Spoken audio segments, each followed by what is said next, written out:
마귀가 또 그를 데리고 지극히 높은 산으로 가서 천하 만국과 그 영광을 보여 이르되 만일 내게 엎드려 경배하면 이 모든 것을 내게 주리라. 이에 예수께서 말씀하시되 사탄아 물러가라 기록되었으되 주 너희 하나님께 경배하고 다만 그를 섬기라 하였느니라. 이에 마귀는 예수를 떠나고 천사들이 나와서 수종 드니라. 아멘. 자, 오늘 우리 교사 강습회 2강입니다. 우리 저번 주에는 예배는 무엇인가에 대해서 좀 말씀을 나눴습니다. 세 가지 단어를 말씀드렸거든요. 첫 번째 워십, 두 번째 서비스, 세 번째가 샤바트였어요. 워십의 뜻이 뭐였죠? 워십, 입맞추다. 누구에게 입맞추다? 예수께, 아들에게 입맞추다. 입맞추다는 뜻이 무슨 내용이었어요? 입맞춘다는 얘기가 아니요, 순종이 아니에요. 입맞춤은 뭐였죠? 경배한다. 입맞춤이라는 것은 당신이 하신 겁니다, 이런 뜻이에요. 당신이 하신 겁니다. 그리고 라트레이아, 두 번째 뜻이 서비스거든요. 서비스의 뜻이 뭐였죠? 서비스의 뜻 대속, 섬기다 이런 뜻이거든요. 섬기다, 희생하다는 뜻입니다. 그게 서비스예요. 그러니까 두 개를 합치면 워십 서비스라는 단어가 무슨 뜻이죠? 그러면 나를 위해 희생하신 예수 그리스도께 입맞추는 거예요. 그러면 나는 그 예배라고 하는 것은 워십, 가치를 지정하는 거예요. 그러니까 내 인생에서 나는 물질로 사는 자가 아니고 나는 세상의 어떤 부귀영화로 사는 자가 아니라 나는 나를 위해 십자가에 못 박혀 죽으신 예수 그리스도로 사는 자입니다를 고백하는 게 예배인 거예요. 아멘. 한 주간 내가 살아왔어요. 여러분 보십시오. 진짜 그 암이라고 하는 병이 어저께만 해도 멀쩡했는데 오늘 완전히 다른 사람 만들어 놓더라는 것이죠. 그러니까 우리의 건강, 우리의 물질, 우리의 모든 것이 우리는 그냥 자연스럽게 그 시간과 공간 속에서 나에게 흘러오는 거라고 생각하지만 하나님의 사람은 시간이 가면 갈수록 뭐에 대해서 더 견고해지고 더 분명해지는 거라며 나의 나된 것은 하나님의 은혜인 거예요. 근데 그 은혜는 다른 게 아니라 예수가 나를 위해 죽으셨구나, 이게 더 분명해지는 거라고요. 이게 워십 서비스예요. 그러니까 이번에 우리 아이들에게 예배가 뭐냐, 너희들 진짜 예수님께 입맞추는 자가 됐으면 좋겠다. 우리나라는 입맞추다는 말이 무슨 말인지 잘 모르요. 우리 인사해볼 때 고개 숙이는 거 아니면 악수하는 건데 히브리 사람들은 그 입맞춤을 통해서 당신의 공로입니다. 왕이시여 당신이 적군을 물려쳐 주시고 당신이 이 나라를 평탄하게 다스려 주셔서 우리가 한 해 농사도 잘 졌고 무역을 잘 왕래가 됐고 진짜 당신의 공로입니다. 그게 입맞춤이거든요. 근데 아들에게 입맞추라. 예수가 죽으셔서 내가 오늘 구원받고 마귀의 손에서 건진받아서 죄와 저주에서 나와서 내가 진짜 이 승리할 수 있었고 영광의 자리에 나올 수 있었습니다. 그게 예배라고요. 그 예배는 그리스도를 예배한다. 그 그리스도의 뭘 예배하는 거냐면 그리스도가 하신 일, 희생을 노래하는 것이다. 이게 예배라는 거예요. 그다음 한 가지가 더 뭐냐면 샤바트, 이게 순종이에요. 그 내 인생에 나는 그 그리스도와 십자가 앞에 나는 정말로 순종하겠다. 내 인생 전체는 예수 그리스도 앞에 무릎 꿇는 자가 되겠다. 아멘. 그게 되는 거예요. 여러분 우리는 보이지 않게 뭔가에는 무릎을 꿇고 있어요. 뭔가에는 순종하고 있어요. 그렇죠? 세상 보편 이거 우리가 순종해야 안 해요. 우리 되게 많이 순종하잖아요. 그래서 조금만 만약에 예를 들어서 주식이 안 된다, 조금만 이자가 올라간다 내려간다, 이거 우리 굉장히 크게 느끼잖아요. 그런 세상 보편 세계에 대해서는 우리가 감각이 굉장히 충격이 와닿는다고요. 그런데 영적인 일에 대해서는 무릎 꿇지 않아요. 그만큼 우리가 무엇을 먹을까, 무엇을 입을까, 바깥에 있는 것은 너무나 잘 보는데 복음에 대해서는 너무나 감각이 없는 것이죠. 그래서 우리 이번에 여름 성경학교를 통해서 아이들에게 이 세 가지의 비밀을 알려줘야 돼요. 워십, 서비스, 샤바트예요. 너가 예수 그리스도께 입맞추는 자가 됐으면 좋겠다. 왜요? 그가 십자가 지셨어. 그래서 우리의 십자가는 그분에게 순종하는 거야. 그분을 의지하는 거야. 그분 앞에 완전히 엎드리는 거야. 나의 의, 나의 힘, 나의 능력 없어. 마귀를 이기신 분, 죄를 이기신 분, 사단을 이기시고 나를 하나님 만나게 하시는 그 길은 예수 그리스도밖에 없어. 이게 물질 속에서 인정되면 그 물질 세계가 예배가 되는 거예요. 이게 내 학교에서 인정되어지면 학교에 있는 친구들 관계, 학교에 있는 학업의 관계, 모든 게 예배로 연결되어지는 거예요. 아멘. 그렇죠? 11조, 우리는 대부분 물질의 11조만 드리지만 원래는요, 성경은요, 시간의 11조도 있었어요. 그러면 그 시간의 주인공은 예수 그리스도의 희생으로 말미암아 이 시간 날 겁니다. 인정하는 거거든요. 그렇죠? 그러니까 저와 여러분들이 그렇게 예배라고 하는 것은 그리스도와 십자가 앞에 순종되어지는 것이 바로 예배다. 우리가 이게 분명한 결론을 가지고 저와 여러분들이 앞에 나가야 될 좀 있습니다. 제가 오늘 1강, 2강을 아주 빠르게 아주 간단하게 말씀을 드릴게요. 자, 주보 펴고 계시죠? 1강의 주제는 뭐냐면 하나님만 예배해요. 오늘 본문 말씀 읽었어요. 자, 1번에 1번 보세요. 그리스도가 받으신 마지막 시험이 뭐였냐면 이거였어요. 사단 마귀가 와서 뭐라 그랬냐면 지극히 높은 산에 올라가서 천하 만국과 그의 영광을 보여주면서 이 모든 것을 내게 주겠다 그랬어요. 우주 만물의 모든 영광을 보여주면서 이 모든 것을 너희에게 주겠다. 한 가지만 해라. 뭐라 그랬어요? 누구에게 경배하라? 누구에게 엎드려라? 지금 이거 엎드리고 경배해야 될 대상자가 누구예요, 여러분들? 우리의 엎드림과 내가 엎드릴 분은 예수님밖에 없어요. 우리는 목사에게도 엎드리지 않아요. 우리는 주님자에게도 엎드리지 않아요. 우리는 오직 예수 그리스도께만 엎드리는 거예요. 근데 사단 마귀는 천하 만국과 영광을 보여주면서 이 모든 것을 너에게 주겠다. 그러면서 나에게만 뭐라고요? 엎드려 경배하라. 이 말을 우리는 단순하게 여기면 사단에게만 엎드리지 않으면 되겠네요 이렇게 생각할 때가 많아요. 근데 여러분 보십시오. 물질을 갖고 싶어서 엎드리는 것 자체가 사단에게 경배하는 거예요. 지금 성경에서 말하고자 하는 의도는 그건 거예요. 천하 만국 모든 것을 얻기 위해서 나는 돈을 얻고 싶어요 해서 하나님께 기도했어요. 근데 하나님 볼 때는 그게 뭐라는 거예요? 누가 앞에 지금 경배하고 있는 거예요? 너 마귀에게 경배하고 있는 거구나. 그래서 주기 그 10계명 중에 너가 뭐죠? 나 외에 다른 신기를 섬기지 말라. 그 다음에 두 번째가 뭐예요? 우상이죠. 두 번째가 우상을 숭배하지 말라. 이 말이 원래는 뭐냐면 나를 저 우상을 숭배하는 다른 이방 신들처럼 믿지 마 이런 뜻이에요. 이 말이 그 말인 거예요. 지금 사단에게 경배한다는 것은 사단에게만 엎드려서 경배한다는 게 아니라 네가 물질 때문에 교회 나오는 거는 사실 누가 앞에 경배하는 거라는 거예요. 사단에게 경배하는 거예요. 네가 건강 때문에 교회 나온 것은 사실은 하나님께 경배하는 게 아니고 누구에게 경배한다는 거예요. 사단인 거예요. 여러분 아이들에게는 이것까지는 이해 안 되겠지만 우리 어른들은 이게 갖고 있어야 돼요.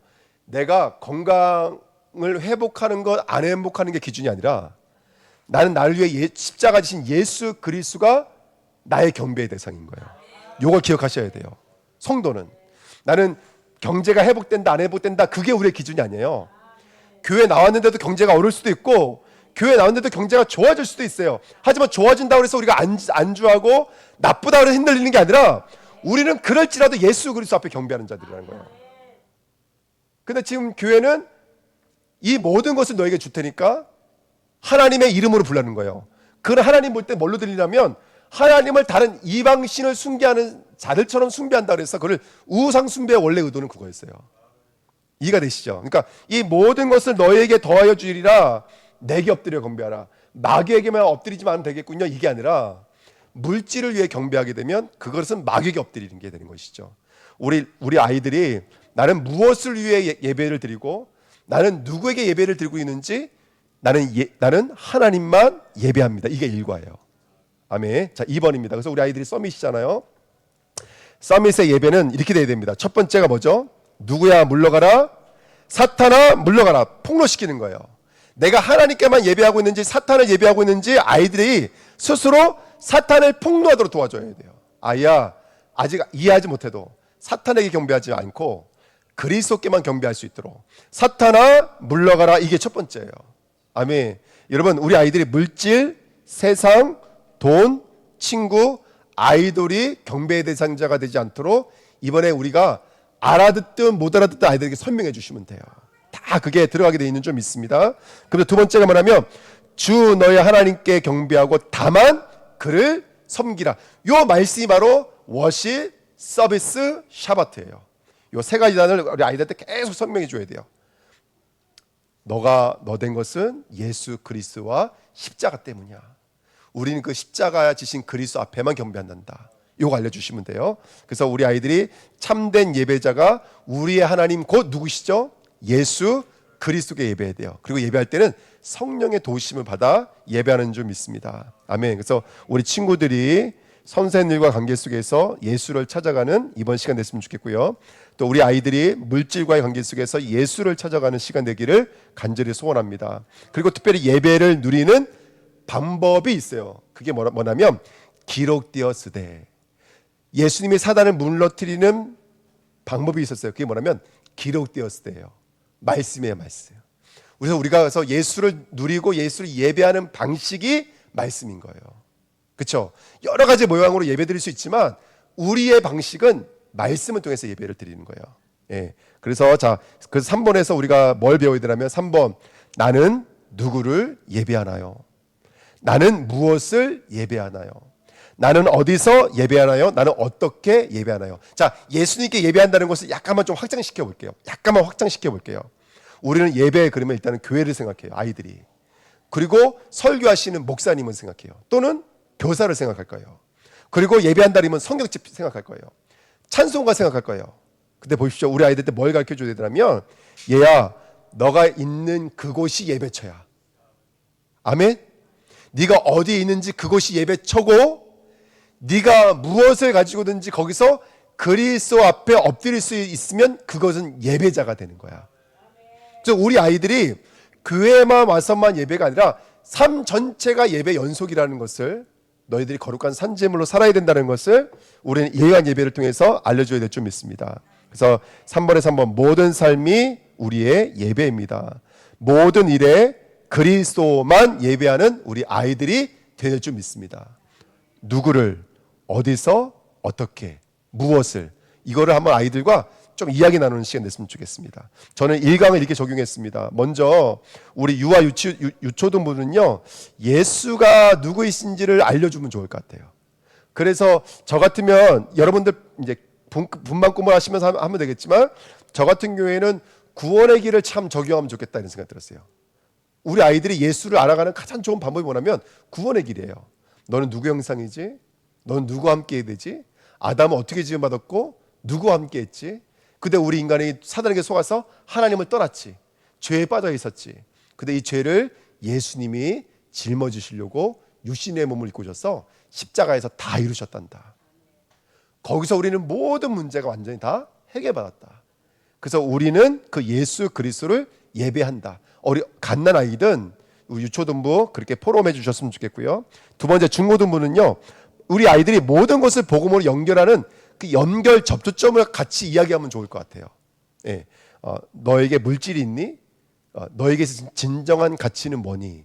하면서 한번 이런 걸 선생님이 갖고 있는 어떤 예화를 통해서 말씀하셔도 참 좋을 것 같아요. 예. 또 우리 아이들 이런 거 참 좋아하거든요. 요즘에 우리 뭐 하나도 뭐 수우파, 뭐 여러분 수우파 아세요? 모르시죠? 예. 우리 후대 사역하려면, 서밋 사역하려면 수우파도 보셔야 돼요. 할렐루야. 아멘. 그래서 그런 아이들이 좋아하는 것 가지고 이 아이들이 정말로 내 인생의 가치, 내 인생의 진정한 희생이신 예수 그리스도를 볼 수 있도록 선생님들 영적인 눈길을 주시기를 축복드립니다. 자, 2번입니다. 2강입니다. 두 번째가 뭐냐면 예배를 회복해요. 마태복음 21장 보시겠습니다. 12, 13절입니다. 마태복음 21장 12, 13절입니다. 같이 읽겠습니다. 예수께서 성전에 들어가사 성전 안에서 매매하는 모든 사람을 내쫓으시며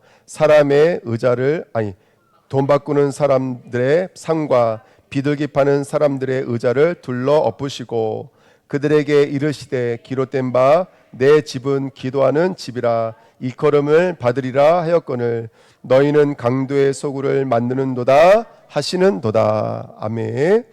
자, 두 번째는 뭐냐면 2강 제목이 예배를 회복해요예요. 예배를 회복해요. 근데 예배를 회복하면서 우리 아이들이 예배가 예배되지 못하도록 방해하는 것들이 우리 안에 있어요. 그거를 오늘 성전에서 상을 엎으시고 매매하는 자들을 쫓아내셨던, 그렇죠? 그 이야기를 통해서 아이들과 교제 나눌 거예요. 우리 안에 예배를 방해하는 어떤 요소들이 있을까? 요거를 찾는 시간이에요. 자, 1번입니다. 먼저 아이들에게 배경을 알려주시면 좋을 것 같아요. 지금 여러분 참고로 지금 이 배경이 어떤 배경인지 아시죠? 예수님의 공생애가 거의 끝나갈 무렵이었어요. 이제 예루살렘으로 입성하실 때 많은 이스라엘 백성들이 예수님 오실 때 자기 겉옷을 벗고 종려나무를 밑에 깔고 호산나 찬양하면서 구원자를 찬양했어요. 근데 그들이 구원자라고 했던 예수님이 로마 군대를 향해서 전진하고 그다음 빌라도 총독을 향해 전진하시는 것이 아니라 어디로 들어가 버리시는 거예요?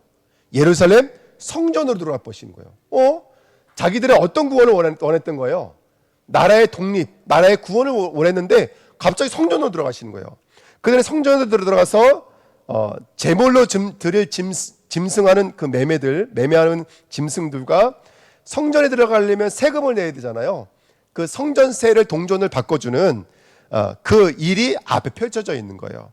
근데 2번 보시면 이제 뭐 비슷한 내용이지만 예수께서 사람들을 내쫓으시고 둘러 엎으신 이유는 무엇일까요? 아까 말씀드렸던 것 첫 번째 성전세. 당시에 이 사람들이 쓰던 공통화폐가 뭐였죠? 공용화폐가 로마화폐 데나리온이었어요. 데나리온에는 가이사 얼굴이 새겨져 있고 가이사의 글이 써져 있었어요. 가이사는 영원한 제사장이며 유일하신 왕입니다. 뭐 이런 문구가 써 있었어요. 그러니까 히브리 사람, 전통 사람들은 이 이 동전을 성전 안에 가지고 갈 수 있어요, 없어요? 없으니까 들어가기 전에 뭘로 바꿔야 돼요? 히브리 사람들이 쓰던 세겔로 바꿔야 돼요. 예. 그러면 이제 동전을 바꾸는 일들이 있잖아요. 근데 여기서 아시겠지만 당시의 대제사장이 안나사 가문이었어요. 이 안나사라는 사람과 사위 가야바가 완전히 고리대금을 물듯이 터무니없는 환율로 어쩔 때는 3배가 넘는 걸로 동전을 바꿔주기 시작했대요. 그 너무나 웃긴 건 뭐냐면 두 번째는요. 이 재물이 성전에 들어가려면 이 재물의 특징이 뭐죠? 흠이 있으면 안 돼요. 근데 여러분 아시다시피 바벨론 이후에 멀리 살던 디아스포라는 자기 집에 있는 양을 갖고 오면 어떻게 돼요?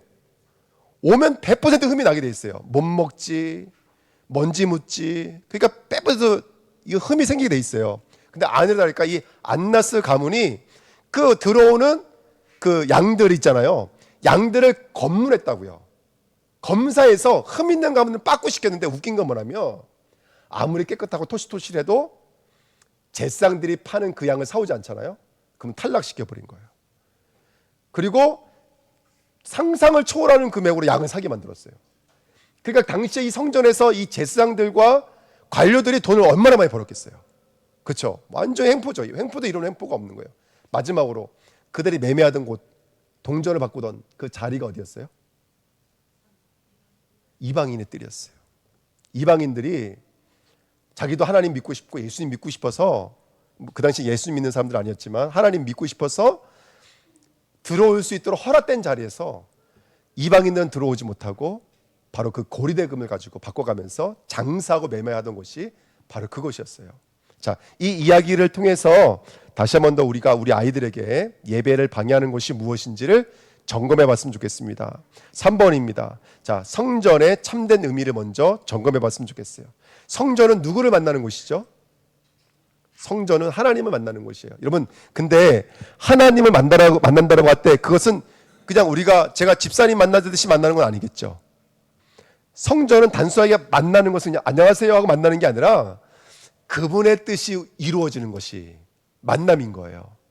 그래서 하나님의 사람들이 산에 올라간다든지 성소에 들어가죠.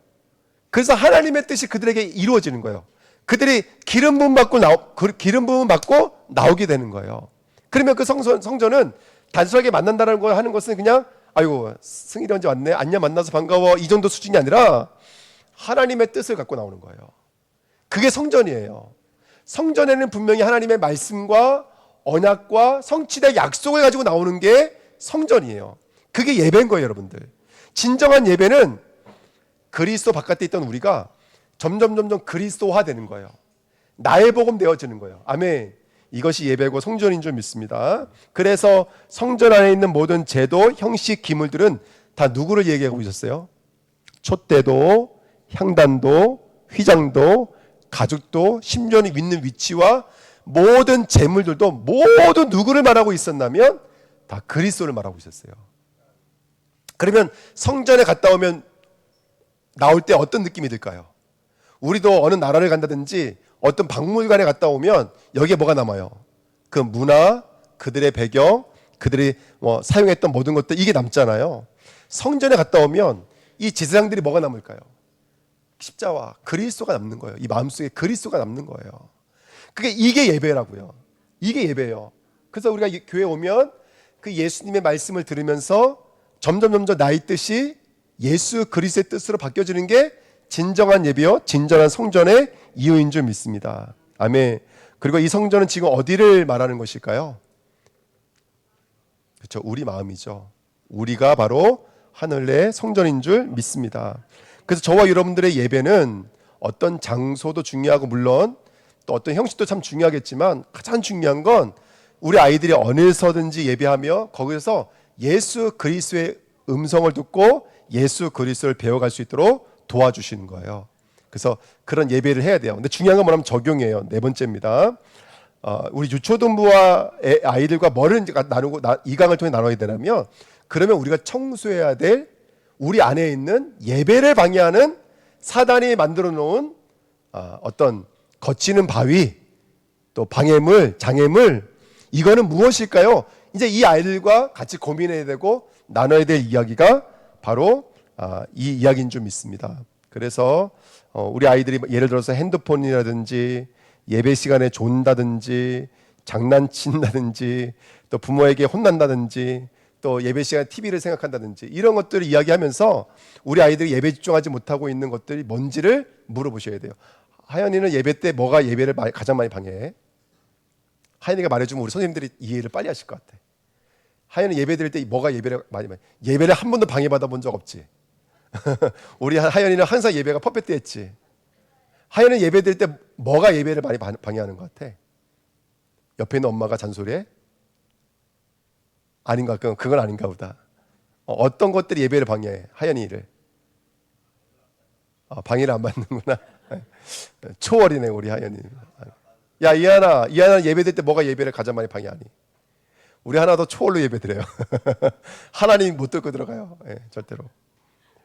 자, 그 다음에 유년부 같은 경우에 아이들 같은 경우에는 이 아이들 내가 예배를 뭐가 방해하는지 알아요, 몰라요? 우리 갑자기 또 이 얘기 안 한다.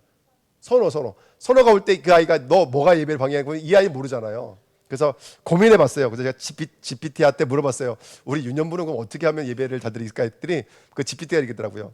어린 아이니까 이 아이가 함께 이렇게 말을 따라하도록 구호 외치기 이런 거 하면 좋을 것 같아요. 이렇게 GPT가 말해주더라고요. 근데 좋다. 그치? 그래서 나는 어느 장소든 어느 곳이든 예수님께만 예배해요. 같이 말하게 하는 거예요. 이런 식으로 아이들이 인지하든지 인지 못하든지 간에 이 아이들이 예배를 방해하는 것은 무엇인지를 알고 그러면 예수 그리스도만 남는 예배가 될 수 있도록 우리 선생님들이 도와주시기를 예수님의 이름으로 부탁드립니다. 하나님 앞에 집중하며 말씀에 집중할 거야. 예배는 하나님께 나아가는 시간이야. 나는 예수를 예배해요. 이런 식으로 외치면서 선포하는 시간을 가지면 참 좋을 것 같아요. 특별히 중고등부 같은 경우에는 이것도 제가 GPT한테 물어봤습니다. 첫 번째, 내용을 이해하는 것을 서로 토론을 해도 좋대요. 예, 우리 중고등부는 벌써 이제 좀 저거가 있으니까요. 토론해도 좋고 아니면 선생님이 스케치북 하나 가지고 써다가 나의 예배를 방해하는 것들 해놓고 자기가 포스트잇으로 하나씩 적어서 거기다 갖다 붙이기를 해도 좋고 이런 식으로 활동을 해도 좋습니다. 기도 결단이 있습니다. 근데 제가 설교 준비를 해놓고 이게 다 쓸모가 없게 됐습니다. 왜냐하면 저희가 그 분방 공부를 교재로 쓰기로 했기 때문에 교재대로 하셔야 됩니다. 근데 제가 말씀을 드리는 이유는 뭐냐면 이게 한 번만 하고 끝날 건 아닌 것 같아요. 우리가 앞으로도 아이들 만나면서 계속해서 우리 아이들에게 남겨줘야 될 가장 중요한 유산이 아닐까 생각이 들어요. 여러분, 하나님이 우리에게 예배란 제도를 주신 이유는 뭐였을까요? 원래 우리가 예배자 아닙니까? 근데 왜 이런 예배의 틀을 만들어 놓으셨을까요? 그리고 그 수많은 역사가 흘러간데도 불구하고 이 예배는 남아있을까요? 예, 우리의 연약함을 아시는 하나님이 이런 세속과 시간 속에서 우리를 구별시키는 방법이에요. 앞으로도 이 예배는 지켜져 가야 되는 거예요. 제가 목사님 없어도 예배할 수 있어요. 성전이 없어도 예배할 수 있어요. 성경책이 없어도 예배할 수 있다 하다가 제가 한 주만 남겨놓고 나머지 다 지워버렸어요. 왜 그럴까요? 그렇다고 해서 성경책을 아이들이 버리고 다니도록 훈련시키면 안 되고 그런 틀과 형식이 나쁘다는 게 아니에요. 우리 아이들 진정한 예배가 되려면 형식과 틀도 만들어져 가야 돼요. 근데 우리가 이번에 할 때는 진짜 우리 아이들에게 있어서 우리 아이들은 어디서든지 예배할 수 있다. 왜? 예배가 뭔지를 알면. 그리고 그 예배를 아는 아이들이 이제 형식도 회복될 수 있도록 도와주셔야 돼요.